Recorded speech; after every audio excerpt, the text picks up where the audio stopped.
Hello everyone.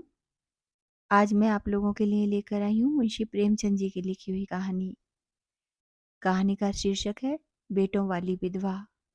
आशा करती हूँ कहानी आपको बहुत अच्छी लगेगी। पंडित अयोध्यानाथ का देहांत हुआ तो सबने कहा, ईश्वर आदमी को ऐसी ही मौत दे। 4 जवान बेटे थे, एक लड़की। चारों लड़कों के विवाह हो चुके थे, केवल लड़की कंवारी थी।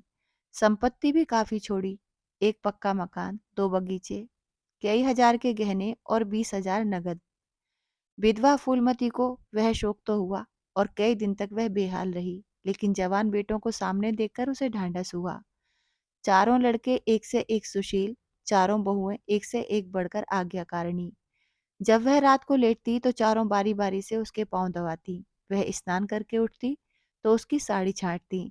सारा घर उसके इशारे पर चलता था। बड़ा लड़का कामता एक दफ्तर में 50 रुपए पर नौकर था। छोटा उमानाथ डॉक्टरी पास कर चुका था और कहीं औषधालय खोलने की फिक्र में था। तीसरा दयानाथ बीए में फेल हो गया था और पत्रिकाओं में लेख लिखकर कुछ न कुछ कमा लेता था। चौथा सीतानाथ चारों में सबसे कुशाग्र और होनहार था और अब की साल बीए प्रथम श्रेणी में पास करके एमए की तैयारी में लगा हुआ था। किसी लड़के में वह दुर्व्यसन, वह छैलापन, वह लुटाऊपन न था जो माता पिता को जलाता और कुल मर्यादा को डुबोता है। फूलमती घर की मालकिन थी। कुंजियां बड़ी बहू के पास रहती थी। बुढ़िया में वह अधिकार प्रेम न था जो वृद्धजनों को कटु और कलहशील बना दिया करता है, किंतु उसकी इच्छा के बिना कोई बालक मिठाई तक न मंगा सकता था। संध्या हो गई थी। पंडित को मरे आज 12वां दिन था। कल 13 है, ब्रह्म भोज होगा। बरादरी के लोग निमंत्रित होंगे, उसी की तैयारियां हो रही थी। फूलमती अपनी कोठरी में बैठी देख रही थी कि पल्लेदार बोरे में आटा लाकर रख रहे थे। घी के टिन आ रहे हैं, शाक भाजी के टोकरे, शक्कर की बोरियां, दही के मटके चले आ रहे हैं। महापात्र के लिए दान की चीजें लाई गईं, बर्तन, कपड़े, पलंग, बिछावन, छाते, जूते, छड़ियाँ, लालटनें आदि। किंतु फूलमती को कोई चीज नहीं दिखाई गई। नियम के अनुसार ये सब सामान उसके पास आने चाहिए थे। वह प्रत्येक वस्तु को देखती, उसे पसंद करती, उसकी मात्रा में कमी बेशी का फैसला करती, तब इन चीजों को भंडारे में रखा जाता। क्यों उसे दिखाने और उसकी राय लेने की जरूरत नहीं समझी गई। अच्छा, वह आटा 3 ही बोरे क्यों आया? उसने तो 5 बोरों के लिए कहा था। घी भी 5 ही कनस्तर है, उसने तो 10 कनस्तर मंगवाए थे। इसी तरह शाक भाजी, दही, शक्कर आदि में भी कमी की गई होगी। किसने उसके हुक्म में हस्तक्षेप किया? जब उसने एक बात तय कर दी, तब किसे उसको घटाने बढ़ाने का अधिकार है? आज 40 वर्षों से घर के प्रत्येक मामले में फूलमती की बात सर्वमान्य थी। उसने 100 कहा तो 100 खर्च किए गए, 1 कहा तो 1। किसी ने मीन मेख न की। यहाँ तक कि पंडित अयोध्यानाथ भी उसकी इच्छा के विरुद्ध कुछ न करते थे। पर आज उसकी आंखों के सामने प्रत्यक्ष रूप से उसके हुक्म की उपेक्षा की जा रही है।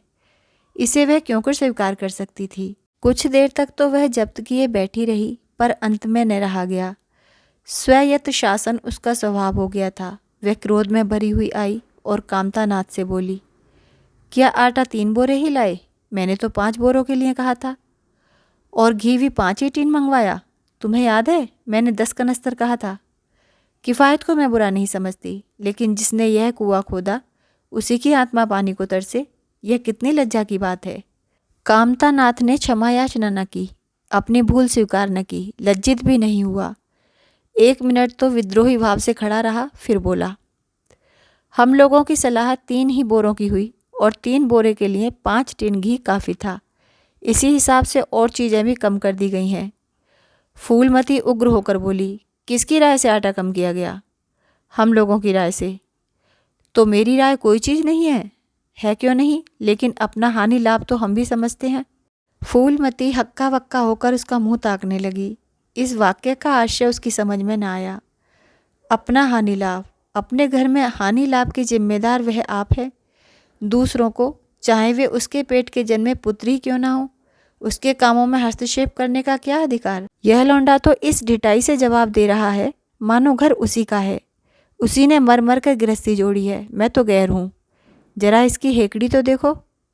उसने तमतमाए हुए मुख से कहा, मेरे हानि लाभ के जिम्मेदार तुम नहीं हो, मुझे एख्तियार है, जो उचित समझूं वह करूं। अभी जाकर 2 बोरे आटा और 5 टिन घी और लेकर आओ। और आगे के लिए खबरदार, जो किसी ने मेरी बात काटी। अपने विचार से उसने काफ़ी तंबीह कर दी थी। शायद इतनी कठोरता अनावश्यक थी। उसे अपनी उग्रता पर खेद हुआ। लड़के ही तो हैं, समझे होंगे कुछ किफ़ायत करनी चाहिए। मुझसे इसलिए ना पूछा होगा कि अम्मा तो खुद हर एक काम में किफ़ायत किया करती हैं। अगर इन्हें मालूम होता कि इस काम में मैं किफ़ायत पसंद ना करूँगी तो कभी इन्हें मेरी उपेक्षा करने का साहस ना होता। यद्यपि कामतानाथ अब भी उसी जगह खड़ा था और उसकी भाव भंगिमा से ऐसा ज्ञात होता था कि इस आज्ञा का पालन करने के लिए वह बहुत उत्सुक नहीं है।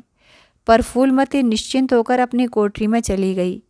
इतनी तंबीह पर भी किसी को उसकी अवज्ञा करने की सामर्थ्य हो सकती है, इसकी संभावना का ध्यान भी उसे न आया। पर ज्यों-ज्यों समय बीतने लगा, उस पर यह हकीकत खुलने लगी कि इस घर में अब उसकी वह हैसियत नहीं रही जो 10-12 दिन पहले थी। संबंधियों के यहाँ से नेफ्ते में शक्कर, मिठाई, दही, अचार आदि आ रहे थे। बड़ी बहू इन वस्तुओं को स्वामिनी भाव से संभाल संभाल कर रख रही थी। कोई भी उससे पूछने नहीं आता। बिरादरी के लोग भी जो कुछ पूछते हैं कामतानाथ से या बड़ी बहू से। कामतानाथ कहाँ का बड़ा इंतजामकार है। रात दिन भांग पिए पड़ा रहता है। किसी तरह रो धोकर दफ्तर चला जाता है। उसमें भी महीने में 15 नागों से कम नहीं होते।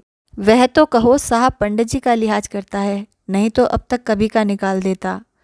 और बड़ी बहू जैसी फुअड़ औरत भला इन बातों को क्या समझेगी। अपने कपड़े लत्ते तक तो जतन से रख नहीं सकती, चली है गृहस्थी चलाने। भद होगी और क्या, सब मिलकर कुल की नाक कटवाएंगे। वक्त पर कोई ना कोई चीज़ कम हो जाएगी। इन कामों के लिए बड़ा अनुभव चाहिए। कोई चीज़ तो इतनी ज़्यादा बन जाएगी कि मारी मारी फिरेगी। कोई चीज़ इतनी कम बनेगी कि किसी पत्तल पर पहुँचेगी, किसी पर नहीं। आखिर इन सबों को हो क्या गया है। अच्छा, बहू तिजोरी क्यों खोल रही है। वह मेरी आज्ञा के बिना तिजोरी खोलने वाली कौन होती है। कुंजी उसके पास है अवश्य, लेकिन जब तक मैं रुपए ना निकलवाऊं तिजोरी नहीं खोलती। आज तो इस तरह खोल रही है मानो मैं कुछ हूँ ही नहीं। यह मुझसे बर्दाश्त ना होगा। वह झमक कर उठी और बहू के पास जाकर कठोर स्वर में बोली, तिजोरी क्यों खोलती हो बहू, मैंने तो खोलने के लिए नहीं कहा। बड़ी बहू ने निसंकोच भाव से उत्तर दिया, बाजार से सामान आया है तो दाम ना दिया जाएगा। कौन चीज़ किस भाव से आई है और कितनी आई है यह मुझे कुछ नहीं मालूम। जब तक हिसाब किताब ना हो जाए रुपए पैसे कैसे दिए जाएं। हिसाब किताब सब हो गया है। किसने किया। अब मैं क्या जानूं किसने किया। जाकर मर्दों से पूछो, मुझे हुक्म मिला रुपए ला कर दे दो, रुपए लिए जाती हूँ। फूलमती खून का घूंट पीकर रह गई। इस वक्त बिगड़ने का अवसर न था। घर में मेहमान स्त्री पुरुष भरे हुए थे। अगर इस वक्त उसने लड़कों को डांटा तो लोग यही कहेंगे कि इनके घर में पंडित जी के मरते ही फूट पड़ गई। दिल पर पत्थर रखकर फिर अपनी कोठरी में चली आई। जब मेहमान विदा हो जाएंगे तब वह एक एक की खबर लेगी, तब देखेगी कौन उसके सामने आता है और क्या कहता है। इनकी सारी चौकड़ी भुला देगी। किंतु कोठरी के एकांत में भी वह निश्चिंत न बैठी थी। सारी परिस्थिति को गिद्ध दृष्टि से देख रही थी। कहाँ सत्कार का कौन सा नियम भंग होता है, कहाँ मर्यादाओं की उपेक्षा की जाती है। भोज आरंभ हो गया। सारी बिरादरी एक साथ पंगतों में बिठा दी गई। आंगन में मुश्किल से 200 आदमी बैठ सकते हैं। ये 500 आदमी इतनी सी जगह में कैसे बैठ जाएंगे। क्या आदमी के ऊपर आदमी बिठाए जाएंगे। 2 पंगतों में लोग बिठाए जाते तो क्या बुराई हो जाती। यही तो होता कि 12 बजे की जगह भोज 2 बजे समाप्त होता। मगर यहाँ तो सबको सोने की जल्दी पड़ी हुई है। किसी तरह यह बला सिर से टले और चैन से सोएं। लोग कितने सटकर बैठे हुए हैं कि किसी को हिलने की भी जगह नहीं। पत्तल एक पर एक रखे हुए हैं। पूरियाँ ठंडी हो गईं। लोग गरम गरम मांग रहे हैं। मैदे की पूरियाँ ठंडी होकर चिमड़ी हो जाती हैं। इन्हें कौन खाएगा। रसोइये को कढ़ाई पर से न जाने क्यों उठा दिया गया। यही सब बातें नाक कटाने की हैं। सहसा शोर मचा। तरकारियों में नमक नहीं। बड़ी बहू जल्दी जल्दी नमक पीसने लगी। फूलमती क्रोध के मारे होठ चबा रही थी, पर इस अवसर पर मुंह न खोल सकती थी। बारीक नमक पिसा और पतलों पर डाला गया। इतने में फिर शोर मचा, पानी गर्म है, ठंडा पानी लाओ। ठंडे पानी का कोई प्रबंध नहीं था। बर्फ़ भी न मंगाई थी। आदमी बाजार दौड़ाया गया, मगर बाजार में इतनी रात गई बर्फ़ कहाँ। आदमी खाली हाथ लौट आया। मेहमानों को वही नल का गर्म पानी पीना पड़ा। फूलमती का बस चलता तो लड़कों का मुंह नोच लेती। ऐसी छिछालेदार उसके घर में कभी ना हुई थी। उस पर सब मालिक बनने के लिए मरते हैं। बर्फ़ जैसी ज़रूरी चीज़ मंगवाने की भी किसी को सुधि न थी। सुधि कहाँ से रहे जब किसी को गप लड़ाने से फुर्सत मिले। मेहमान अपने दिल में क्या कहेंगे कि चले हैं बिरादरी को भोज देने और घर में बर्फ़ तक नहीं। अच्छा, फिर यह हलचल क्यों मच गई? अरे, लोग पंगत से उठे जा रहे हैं, क्या मामला है? फूलमती उदासीन न रह सकी। कोठरी से निकलकर बरामदे में आई और कामतानाथ से पूछा, क्या बात हो गई लल्ला? लोग उठे क्यों जा रहे हैं? कामता ने कोई जवाब न दिया, वहाँ से खिसक गया। फूलमती झुंझला कर रह गई। सहसा कहारिन मिल गई। फूलमती ने उससे भी वही प्रश्न किया। मालूम हुआ किसी के शोरबे में मरी हुई चूहिया निकल आई। फूलमती चित्रलिखित सी वहीं खड़ी रह गई। भीतर ऐसा उबाल उठा कि दीवार से सिर टकरा ले। अभागे भोज का प्रबंध करने चले थे। इस फूहड़पन की कोई हद है? कितने आदमियों का धर्म सत्यानाश हो गया। फिर पंगत क्यों न उठ जाए? आंखों से देखकर अपना धर्म कौन गंवाएगा? हाँ, सारा किया धरा मिट्टी में मिल गया। सैकड़ों रुपए पर पानी फिर गया। बदनामी हुई वह अलग। मेहमान उठ चुके थे। पतलों पर खाना ज्यों का त्यों पड़ा हुआ था। चारों लड़के आंगन में लज्जित खड़े थे। पहला दूसरे को इल्जाम दे रहा था। बड़ी बहू अपनी देवरानियों पर बिगड़ रही थी। देवरानियां सारा दोष कुमुद के सिर डालती थीं। कुमुद खड़ी रो रही थी। उसी वक्त फूलमती झल्लाई हुई आकर बोली, मुंह में कालिख लगी कि नहीं, या अभी कुछ कसर बाकी है? डूब मरो सब के सब, जाकर चुल्लू भर पानी में। शहर में कहीं मुंह दिखाने लायक भी नहीं रहे। किसी लड़के ने जवाब न दिया। फूलमती और भी प्रचंड होकर बोली, तुम लोगों को क्या, किसी को शर्म हया तो है नहीं? आत्मा तो उनकी रो रही है जिन्होंने अपनी जिंदगी घर की मर्जाद बनाने में खराब कर दी। उनकी पवित्र आत्मा को तुमने यूं कलंकित किया। शहर में थोड़ी थोड़ी हो रही है। अब कोई तुम्हारे द्वार पर पेशाब करने तो आएगा नहीं। कामतानाथ कुछ देर तक तो चुपचाप खड़ा सुनता रहा। आखिर झुंझला कर बोला, अच्छा, अब चुप रहो अम्मा। भूल हुई, हम सब मानते हैं, बड़ी भयंकर भूल हुई। लेकिन क्या अब उसके लिए घर के प्राणियों को हलाल कर डालोगी? सभी से भूलें होती हैं, आदमी पछता कर रह जाता है। किसी की जान तो नहीं मारी जाती। बड़ी बहू ने अपनी सफाई दी। हम क्या जानते थे कि बीबी कुमुद से इतना काम भी ना होगा। इन्हें चाहिए था कि देखकर तरकारी कढ़ाव में डालती। टोकरी उठाकर कढ़ाव में डाल दी, इसमें हमारा क्या दोष? कामतानाथ ने पत्नी को डांटा, इसमें ना कुमुद का कसूर है, न तुम्हारा न मेरा, संयोग की बात है। बदनामी भाग्य में लिखी थी वह हुई।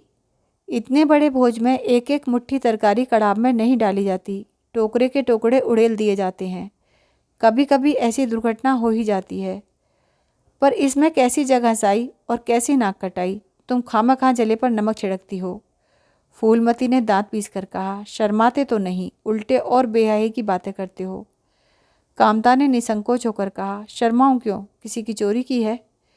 चीनी में चींटे और आटे में घुन, यह नहीं देखे जाते। पहले हमारी निगाह न पड़ी, बस यही बात बिगड़ गई। नहीं तो चुपके से चूहियां निकाल कर फेंक देते, किसी को खबर तक न होती। फूलमती ने चकित होकर कहा, क्या कहता है, मरी चूहियां खिलाकर सबका धर्म बिगाड़ देता? कामता हंसकर बोला, क्या पुराने जमाने की बातें करती हो अम्मा, इन बातों से धर्म नहीं जाता। यह धर्मात्मा लोग जो पत्तल पर से उठ गए हैं, इनमें ऐसा कौन है जो भेड़ बकरी का मांस न खाता हो? तालाब के कछुए और घोंगे तक तो किसी से बचते नहीं। जरा सी चूहिया में क्या रखा था? फूलमती को ऐसा प्रतीत हुआ कि अप्रैल आने में बहुत देर नहीं है। जब पढ़े लिखे आदमियों के मन में ऐसे अधार्मिक भाव आने लगे तो फिर धर्म की भगवान ही रक्षा करें। अपना सा मुँह लेकर चली गई।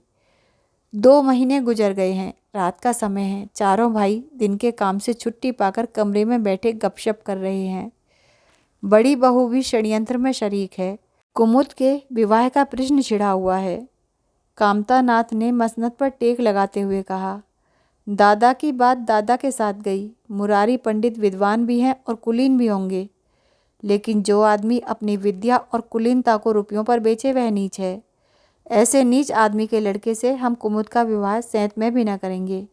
5,000 तो दूर की बात है। उसे बताओ दत्ता और किसी दूसरे वर की तलाश करो। हमारे पास कुल 20,000 ही तो हैं। एक एक हिस्से में 5-5 हज़ार आते हैं। 5,000 दहेज में दे दें और 5,000 नेग न्योछावर बाजे गाजे में उड़ा दें तो फिर हमारी तो बदिया ही बैठ जाएगी। उमानाथ बोले, मुझे अपना औषधालय खोलने के लिए कम से कम 5,000 की ज़रूरत है। मैं अपने हिस्से में से एक पाई भी नहीं दे सकता। फिर खुलते ही आमदनी तो होगी नहीं, कम से कम साल भर घर से खाना पड़ेगा। दयानाथ एक समाचार पत्र देख रहे थे। आंखों से ऐनक उतारते हुए बोले, मेरा विचार भी एक पत्र निकालने का है। प्रेस और पत्र में कम से कम 10,000 का कैपिटल चाहिए। 5,000 मेरे रहेंगे तो कोई ना कोई साझेदार 5,000 का मिल जाएगा। पत्रों में लेख लिखकर मेरा निर्वाह नहीं हो सकता। कामता नाथ ने सिर हिलाते हुए कहा, अजी राम भजो, सैंत में कोई लेख छापता नहीं, रुपये कौन दिए देता है। दयानाथ ने प्रतिवाद किया, नहीं, यह बात तो नहीं है। मैं तो कहीं भी बिना पेश की पुरस्कार लिए नहीं लिखता। कामता ने जैसे अपने ही शब्द वापस लिए, तुम्हारी बात मैं नहीं कहता भाई, तुम तो थोड़ा बहुत मार लेते हो, लेकिन सबको तो नहीं मिलता। बड़ी बहू ने श्रद्धा भाव से कहा, कन्या भाग्यवान हो तो दरिद्र घर में भी सुखी रह सकती है, अभागी हो तो राजा के घर में भी रोएगी। यह सब नसीबों का खेल है। कामता नाथ ने स्त्री की ओर प्रशंसा भाव से देखा। फिर इसी साल हमें सीता का विवाह भी करना है। सीतानाथ सबसे छोटा था। सिर झुकाए भाइयों की स्वार्थ भरी बातें सुन सुनकर कुछ कहने के लिए उतावला हो रहा था। अपना नाम सुनते ही बोला, मेरे विवाह की आप लोग चिंता ना करें। मैं जब तक किसी धंधे से न लग जाऊंगा विवाह का नाम भी न लूँगा।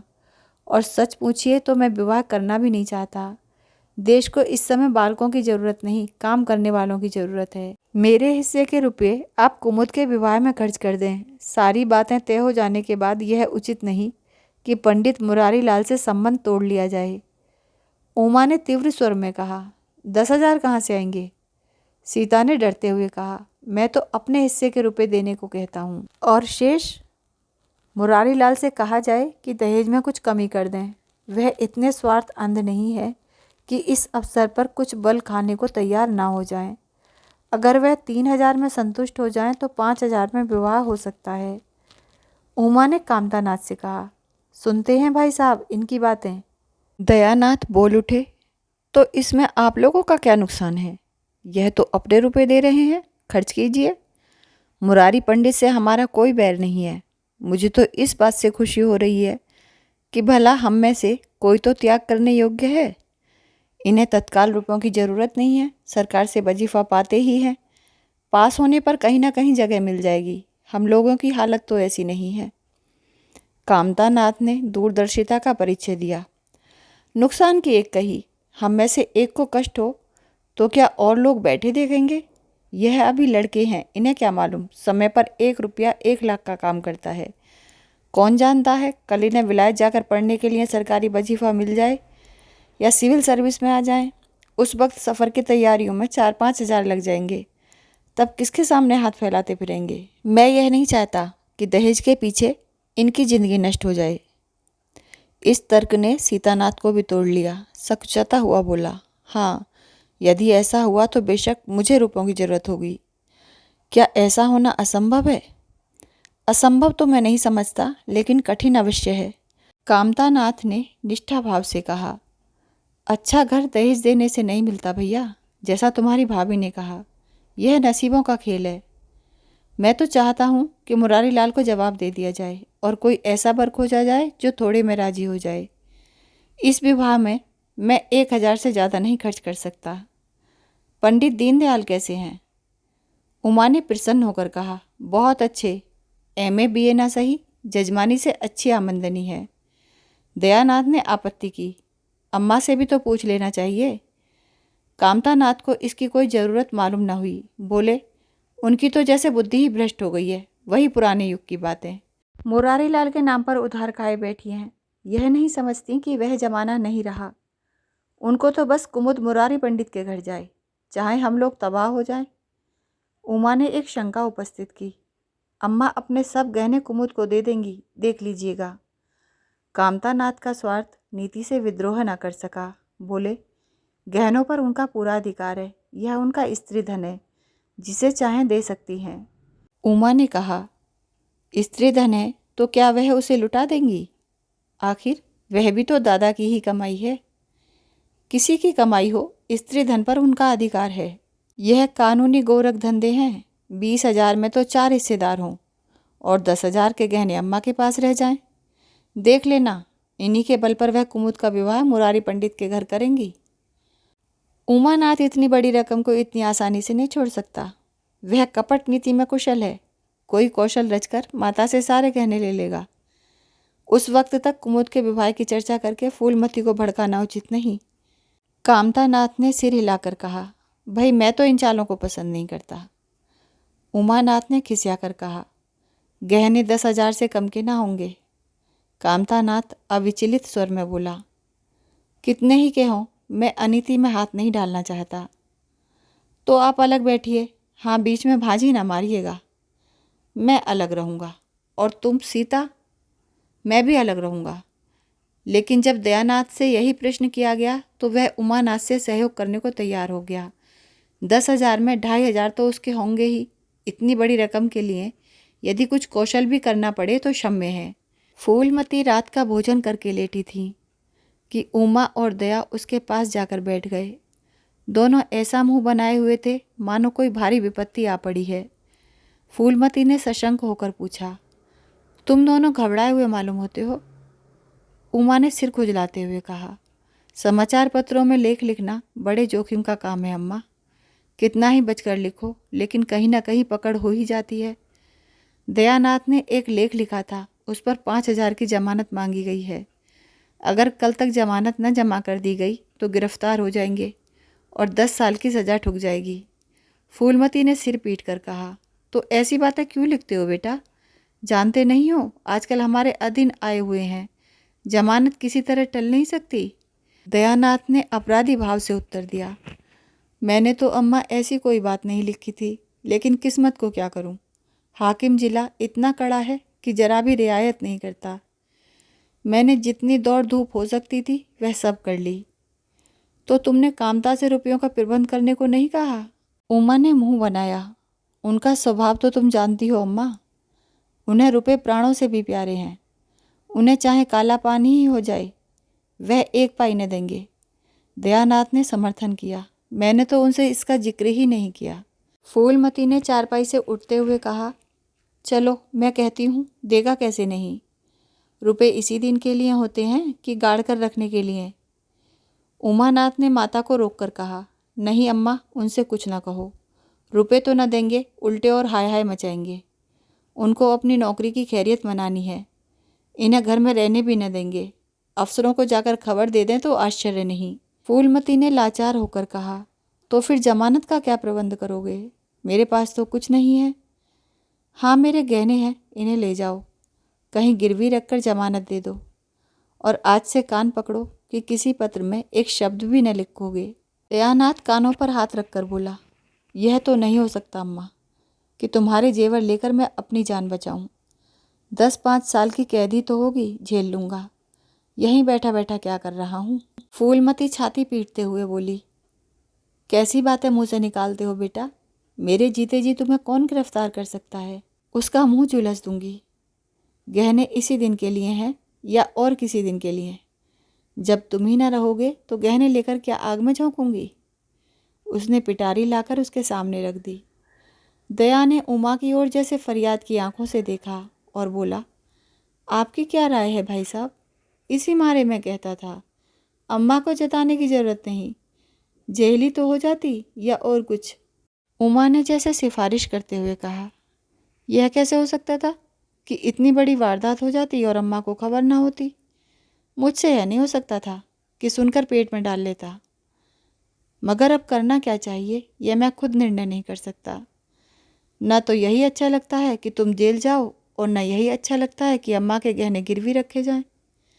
फूलमती ने व्यथित कंठ से पूछा, क्या तुम समझते हो मुझे गहने तुमसे ज़्यादा प्यारे हैं? मैं तो अपने प्राण तक तुम्हारे ऊपर निछावर कर दूं, गहनों की बिसात ही क्या है?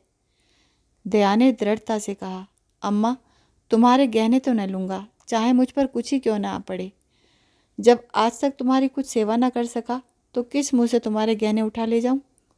मुझ जैसे कपूत को तो तुम्हारी कोख से जन्म ही न लेना चाहिए था। सदा तुम्हें कष्ट देता रहा।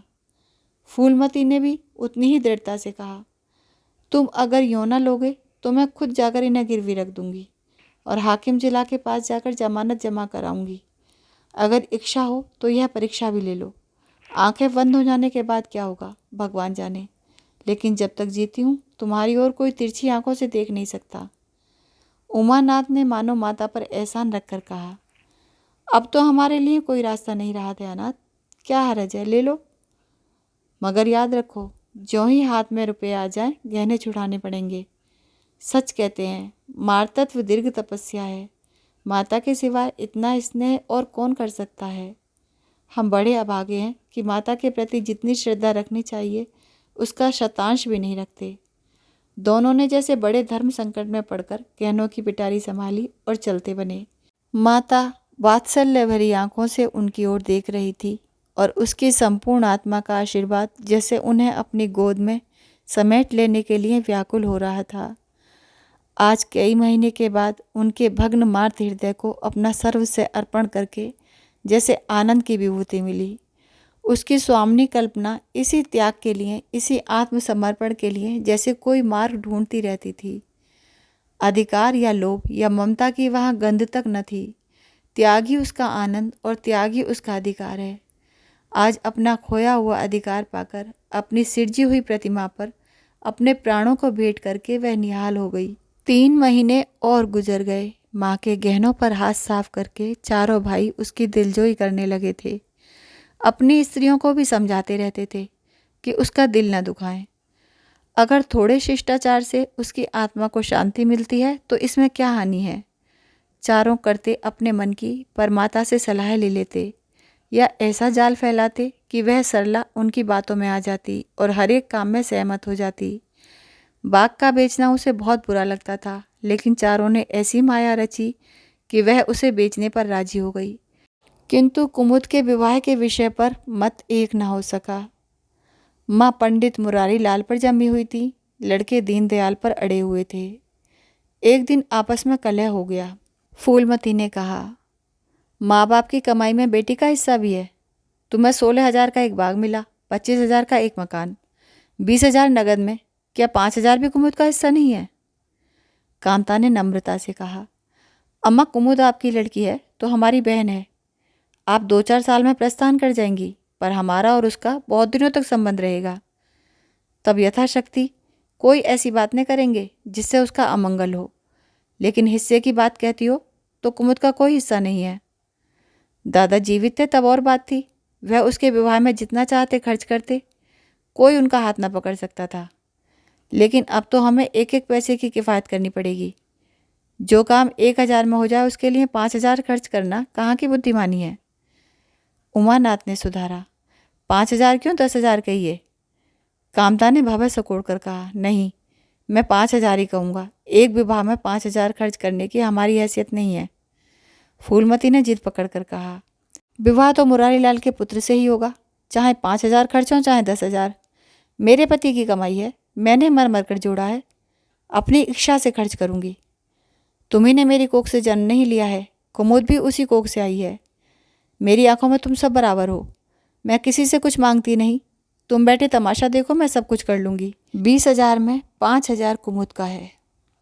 कामता नाथ को अब सत्य की शरण लेने के सिवा और कोई मार्ग न रहा। बोला, अम्मा तुम बरबस बात बढ़ाती हो। जिन रुपयों को तुम अपना समझती हो वह तुम्हारे नहीं हैं, हमारे हैं। तुम हमारी अनुमति के बिना उनमें से कुछ नहीं खर्च कर सकती। फूलमती को जैसे सर्प ने डस लिया। क्या कहा, फिर तो कहना। मैं अपने ही सेंचे हुए रुपए अपनी इच्छा से नहीं खर्च कर सकती। वह रुपए तुम्हारे नहीं रहे, हमारे हो गए। तुम्हारे होंगे लेकिन मेरे मरने के पीछे नहीं, दादा के मरते ही हमारे हो गए। उमानाथ ने बेहयाई से कहा, अम्मा कायदा कानून तो जानती नहीं, नाहक उलझती हैं। फूलमती क्रोध विहल होकर बोली, भाड़ में जाए तुम्हारा कानून, मैं ऐसे कानून को नहीं मानती। तुम्हारे दादा ऐसे कोई बड़े धन्ना सेठ न थे, मैंने ही पेट और तन काट कर यह गृहस्थी जोड़ी है, नहीं तो आज बैठने को छां न मिलती। मेरे जीते जी तुम मेरे रुपए नहीं छू सकते। मैंने 3 भाइयों के विवाह में 10-10 हज़ार खर्च किए हैं, वही मैं कुमुद के विवाह में भी खर्च करूँगी। कामतानाथ भी गर्म पड़ा। आपको कुछ भी खर्च करने का अधिकार नहीं है। उमानाथ ने बड़े भाई को डांटा। आप खामखा अम्मा के मुंह लगते हैं भाई साहब। मुरारी लाल को पत्र लिख दीजिए कि तुम्हारे यहाँ कुमुद का विवाह ना होगा, बस छुट्टी हुई। यह कायदा कानून तो जानती नहीं, व्यर्थ की बहस करती हैं। फूलमती ने संयमित स्वर में कहा, अच्छा क्या कानून है, जरा मैं भी सुनूं। उमा ने निरीह भाव से कहा, कानून यही है कि बाप के मरने के बाद जायदाद बेटों की हो जाती है, माँ का हक केवल रोटी कपड़े का है। फूलमती ने तड़प कर पूछा, किसने यह कानून बनाया है? उमा शांत स्थिर स्वर में बोला, हमारे ऋषियों ने, महाराज मनु ने, और किसने? फूलमती एक क्षण अवाक रहकर आहत कंठ से बोली, तो इस घर में मैं तुम्हारे टुकड़ों पर पड़ी हुई हूँ। उमानाथ ने न्यायाधीश की निर्ममता से कहा, तुम जैसा समझो। फूलमती की संपूर्ण आत्मा मानो इस वज्रपात से चित्कार करने लगी। उसके मुख से जलती हुई चिंगारियों की भांति यह शब्द निकल पड़े, मैंने घर बनवाया, मैंने संपत्ति जोड़ी, मैंने तुम्हें जन्म दिया, पाला, और आज मैं इस घर में गैर हूँ। मनु का यही कानून है और तुम उसी कानून पर चलना चाहते हो। अच्छी बात है, अपना घर द्वार लो, मुझे तुम्हारी आश्रिता बनकर रहना स्वीकार नहीं। इससे कहीं अच्छा है कि मैं मर जाऊं। वाहरे अंधेर, मैंने पेड़ लगाया और मैं ही उसकी छांव में नहीं खड़ी हो सकती। अगर यही कानून है तो इसमें आग लग जाए। चारों युवकों पर माता के इस क्रोध और आतंक का कोई असर न हुआ। कानून का फौलादी कवच उनकी रक्षा कर रहा था। इन कांटों का उन पर क्या असर हो सकता था? जरा देर में फूलमती उठकर चली गई। आज जीवन में पहली बार उसका वात्सल्य भग्न मातृत्व अभिशाप बनकर उसे धिक्कारने लगा। जिस मातृत्व को उसने जीवन की विभूति समझा था, जिसके चरणों पर वह सदैव अपनी समस्त अभिलाषाओं और कामनाओं को अर्पित करके अपने को धन्य मानती थी, वही मातृत्व आज उसे अग्निकुंड सा जान पड़ा, जिसमें उसका जीवन जलकर भस्म हो रहा था। संध्या हो गई थी। द्वार पर नीम का वृक्ष सिर झुकाए निस्तब्ध खड़ा था, मानो संसार की गति पर क्षुब्ध हो रहा हो। अस्तांचल की ओर प्रकाश और जीवन का देवता फूलमती के मातृत्व की ही भांति अपनी चिता में जल रहा था। फूलमती अपने कमरे में जाकर लेटी तो उसे मालूम हुआ उसकी कमर टूट गई है। पति के मरते ही लड़के उसके शत्रु हो जाएंगे, उसको स्वप्न में भी गुमान न था। जिन लड़कों को उसने हृदय रक्त पिला पिलाकर पाला, वही आज उसके हृदय पर यों आघात कर रहे हैं। अब वह घर उसे कांटों की सेज हो रहा था, जहाँ उसकी कुछ कद्र नहीं, कुछ गिनती नहीं। वहाँ अनाथों की भांति पड़ी रोटियां खाए, यह उसकी अभिमानी प्रकृति के लिए असहनीय था। पर उपाय ही क्या था? वह लड़कों से अलग होकर रहे भी तो नाक किसकी कटेगी? संसार उसे थूके तो क्या और लड़कों को थूके तो क्या, बदनामी तो उसी की है। दुनिया यही तो कहेगी, 4 जवान बेटों के होते बुढ़िया अलग पड़ी हुई मजूरी करके पेट पाल रही है। जिन्हें उसने हमेशा नीच समझा, वही उस पर हंसेंगे। नहीं, वह अपमान इस अनादर से कहीं ज़्यादा हृदय विदारक था। अब अपना और घर का पर्दा ढका रखने में ही कुशल है। हाँ, अब उसे अपने को नई परिस्थितियों के अनुकूल बनाना पड़ेगा। समय बदल गया है। अब तक स्वामिनी बनकर रही, अब लौंडी बनकर रहना पड़ेगा। ईश्वर की यही इच्छा है। अपने बेटों की बातें और लातें गैरों की बातों और लातों की अपेक्षा फिर भी गनीमत है। वह बड़ी देर तक मुंह ढांपे अपनी दशा पर रोती रही। सारी रात इसी आत्मवेदना में कट गई। शरद का प्रभात डरता डरता उषा की गोद से निकला, जैसे कोई कैदी छिपकर जेल से भाग आया हो। फूलमती अपने नियम के विरुद्ध आज तड़के ही उठी। रात भर में उसका मानसिक परिवर्तन हो चुका था। सारा घर सो रहा था और वह आंगन में झाड़ू लगा रही थी। रात की ओस में भीगी हुई पक्की जमीन उसके नंगे पैरों में कांटों की तरह चुभ रही थी। पंडित जी उसे कभी इतने सवेरे उठने न देते थे। शीत उसके लिए बहुत हानिकारक थी, पर अब वह दिन नहीं। प्रकृति को भी समय के साथ बदल देने का प्रयत्न कर रही थी। झाड़ू से फुर्सत पाकर उसने आग जलाई और दाल चावल की कंकड़ियाँ चुनने लगी। कुछ देर में लड़के जागे, बहुएं उठीं। सभी ने बुढ़िया को सर्दी से सिकड़े हुए काम करते देखा, पर किसी ने यह न कहा कि अम्मा क्यों हलकान होती हो। शायद सबके सब बुढ़िया के इस मान मर्दन पर प्रसन्न थे। आज से फूलमती का यही नियम हो गया कि जी तोड़कर घर का काम करना और अंतरंग नीति से अलग रहना। उसके मुख पर जो आत्मगौरव छलकता रहता था, उसकी जगह अब गहरी वेदना छाई हुई नजर आती थी। जहाँ बिजली जलती थी, वहाँ अब तेल का दिया टिमटिमा रहा था, जिसे बुझा देने के लिए हवा का एक हल्का सा झोंका काफ़ी है। मुरारी लाल को इनकारी पत्र लिखने की बात पक्की हो चुकी थी। दूसरे दिन पत्र लिख दिया गया। दीनदयाल से कुमुद का विवाह निश्चित हो गया। दीनदयाल की उम्र 40 से कुछ अधिक थी। मर्यादा में भी कुछ हेठे थे, पर रोटी दाल से खुश थे। बिना किसी ठहराव के विवाह करने पर राजी हो गए। तिथि नियत हुई, बारात आई, विवाह हुआ और कुमुद विदा कर दी गई। फूलमती के दिल पर क्या गुजर रही थी, इसे कौन जान सकता है। कुमुद के दिल पर क्या गुजर रही थी, इसे कौन जान सकता है। पर चारों भाई बहुत प्रसन्न थे, मानो उनके हृदय का कांटा निकल गया हो। ऊंचे कुल की कन्या मुंह कैसे खोलती। भाग्य में सुख भोगना लिखा होगा, सुख भोगेगी। दुख भोगना लिखा होगा, दुख झेलेगी। हरी इच्छा बेकसों का अंतिम अवलंब है। घर वालों ने जिससे विवाह कर दिया, उसमें हजार एवं तो भी वह उसका उपास्य है, उसका स्वामी है। प्रतिरोध उसकी कल्पना से परे था। फूलमती ने किसी काम में दखल न दिया। कुमुद को क्या दिया गया, मेहमानों का कैसा सत्कार किया गया, किसके यहाँ से नेवते में क्या आया, किसी बात से भी उसे सरोकार न था। उससे कोई सलाह ली भी गई तो यही कहा, बेटा तुम लोग जो करते हो अच्छा ही करते हो, मुझसे क्या पूछते हो। जब कुमुद के लिए द्वार पर डोली आ गई और कुमुद माँ के गले लिपट कर रोने लगी, तो वह बेटी को अपनी कोठरी में ले गई और जो कुछ 150 रुपये और 2-4 मामूली गहने उसके पास बच रहे थे, बेटी के अंचल में डालकर बोली, बेटी मेरी तो मन की मन में रह गई, नहीं तो क्या आज तुम्हारा विवाह इस तरह होता और तुम इस तरह विदा की जाती। आज तक फूलमती ने अपने गहनों की बात किसी से न कही थी। लड़कों ने उसके साथ जो कपट व्यवहार किया था, इसे चाहे वह अब तक न समझी हो, लेकिन इतना जानती थी कि गहने फिर न मिलेंगे और मनोमालिन्य बढ़ने के सिवा कुछ हाथ न लगेगा। लेकिन इस अवसर पर उसे अपनी सफाई देने की जरूरत मालूम हुई। कुमुद यह भाव मन में लेकर जाए कि अम्मा ने अपने गहने बहुओं के लिए रख छोड़े, इसे वह किसी तरह न सह सकती थी। इसीलिए वह अपनी कोठरी में ले गई थी। लेकिन कुमुद को पहले ही इस कौशल की टोह मिल चुकी थी। बोली, अम्मा मेरे लिए तुम्हारा आशीर्वाद लाखों रुपयों के बराबर है। तुम इन चीज़ों को अपने पास रखो, न जाने अभी तुम्हें किन विपत्तियों का सामना करना पड़े। फूलमती कुछ कहना ही चाहती थी कि उमानाथ ने आकर कहा, क्या कर रही है कुमुद, चल जल्दी कर, साइड टली जाती है। वह लोग हाय हाय कर रहे हैं, फिर तो 2-4 महीने में आएगी ही, जो कुछ लेना देना हो ले लेना। फूलमती के घाव पर जैसे मानो नमक पड़ गया। बोली, मेरे पास अब क्या है भैया जो मैं इसे दूंगी। जाओ बेटी, भगवान तुम्हारा सुहाग अमर करें। कुमुद विदा हो गई। फूलमती पछाड़ खाकर गिर पड़ी। जीवन की अंतिम लालसा नष्ट हो गई।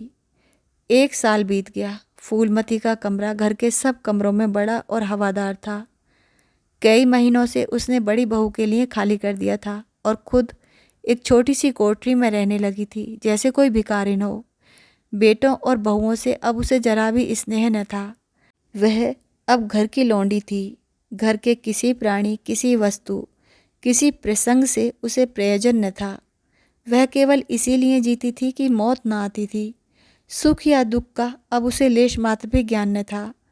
उमानाथ का औषधालय खुला, मित्रों की दावत हुई, नाच तमाशा हुआ। दयानाथ का प्रेस खुला, फिर जलसा हुआ। सीतानाथ को वजीफा मिला और विलायत गया, फिर उत्सव हुआ। कामतानाथ के बड़े लड़के का यज्ञोपवीत संस्कार हुआ, फिर धूमधाम हुई। लेकिन फूलमती के मुख पर आनंद की छाया तक न आई। कामतानाथ टाइफाइड में महीने भर बीमार रहा और मरकर उठा। दयानाथ ने अब की अपने पत्र का प्रचार बढ़ाने के लिए वास्तव में एक आपत्तिजनक लेख लिखा और 6 महीने की सजा पाई। उमानाथ ने एक फौजदारी के मामले में रिश्वत लेकर गलत रिपोर्ट लिखी और उनकी सनद छीन ली गई। पर फूलमती के चेहरे पर रंज की परछाई तक न पड़ी।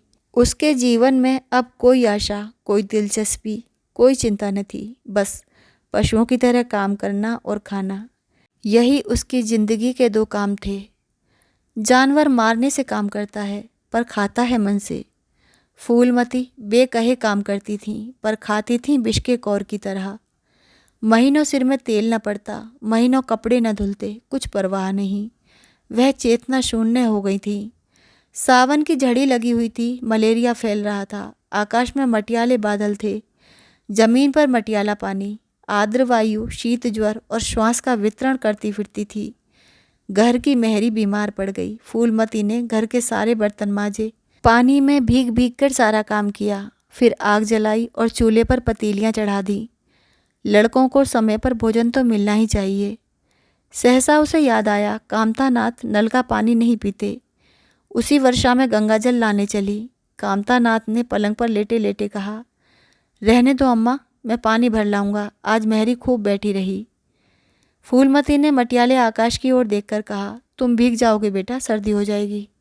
कामतानाथ बोले, तुम भी तो भीग रही हो, कहीं बीमार न पड़ जाओ। फूलमती निर्मम भाव से बोली, मैं बीमार न पड़ूंगी, मुझे भगवान ने अमर कर दिया है। उमानाथ भी वहीं बैठा था। उसके औषधालय में कुछ आमदनी न होती थी, इसीलिए बहुत चिंतित रहता था।